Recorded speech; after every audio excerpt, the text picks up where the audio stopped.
Well, George, whatever you said at half-time worked.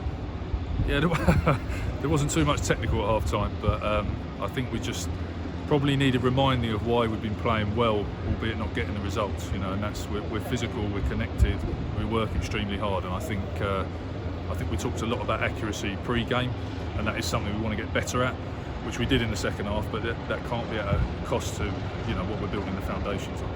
You were under the cosh a bit, particularly up front in that first half, weren't you? They were out muscling you.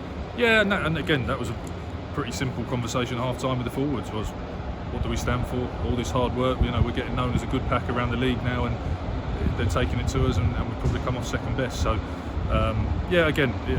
half-time conversations were pretty simple because they didn't have to be too technical. You had your chances, lots of phases, just couldn't penetrate their well-organised defence either at that time. Yeah, I thought in the first half we probably had 2 opportunities we could have taken, which would have made half-time a bit less painful, but actually in the second half, we got more clinical. You could see the boys were connecting the dots better, and that's obviously how we want to play for 80 minutes. One sunshine moment though, what a finish from Lewis Rees-Zammit. Yeah, absolutely, yeah. I mean, he's pretty special when he gets a bit of space, and that first try he didn't even have any space and he managed to find some. So I thought actually what impressed me more with Zam was his high ball work. I thought the nitty gritty of the game, he was outstanding today. So nice when you can finish tries like that, but as he knows, the game's bigger than that, and I thought it was great. And you seem to be trying to get him into the game more because he posed a threat when he got the ball from deep. Yeah, like we've made no secret of we want to get those guys in the game more. We've got some really exciting back 3 players, and still Thorlo to come back as well. So we want the ball in their hands, and we've been working really hard on, like I say, accuracy across all areas, and that's one of them.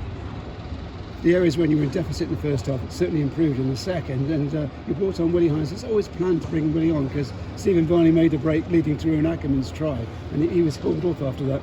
Yeah, I mean, Willie was always going to come on. I think I've asked Willie to mentor these young guys at the back end of the season, and he's taken that challenge on, which is great. But he was always going to get on the pitch. I just felt the timing was right. Steve had a good moment scoring the try, and Willie loves playing for the club, and he wants to go out with a bang. And as you saw, I thought he was great actually.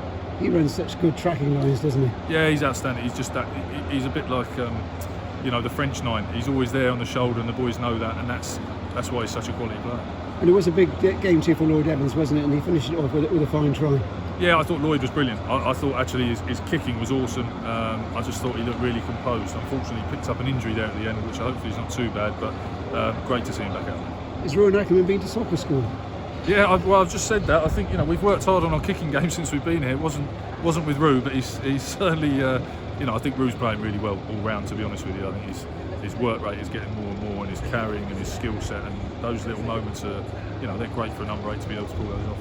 Johnny May looked very disappointed having to come off. What's the situation with him?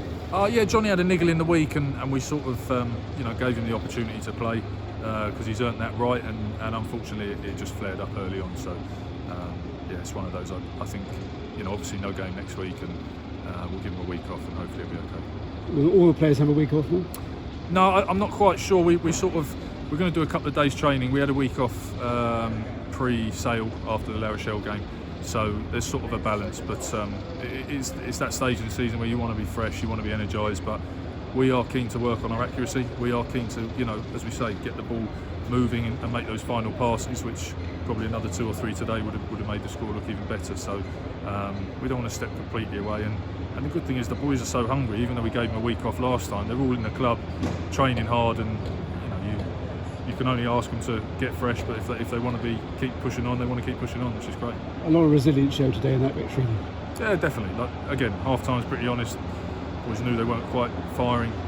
Can we put it together or not? How badly do we want to creep up the table? Simple stuff, and I thought the character, which I never doubt in this group. I've got to say that I've said it loads of times. I've said it when we've had some painful losses, but the character in the group is a pleasure to be around.